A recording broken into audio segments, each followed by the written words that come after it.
Labour's new 100% buyout policy for red-zoned flatland properties is groundbreaking news for the Port Hills landowners.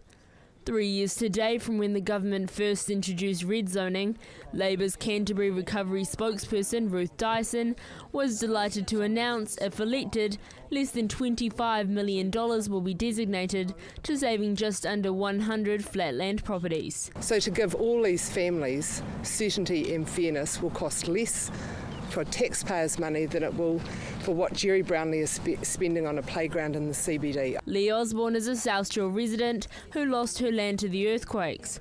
Osborne is frustrated that the national government had not offered more than 50% of her land valuation from 2007.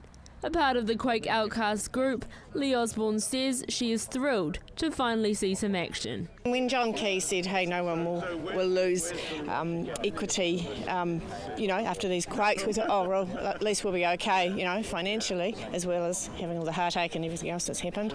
And then, of course, they turn around and do this. So I'm not quite sure what happened to that statement of his. If there was a spade in the ground and the work begun, the government offer will have been significantly more.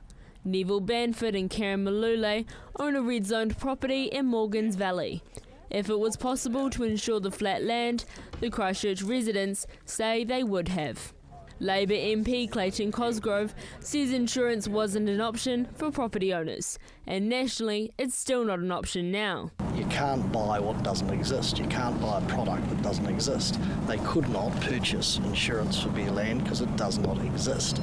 And I think for people outside Canterbury, one of the residents made the point this morning, for people outside Canterbury, I think it's important to make that point. Neville Banford says 100% of the land valuation in 2007 is still a long way behind today's market. Although they will still lose close to $50,000, they believe this is the best option for them moving forward. It really just gives you options again, which and takes a lot of financial pressure and stress off families.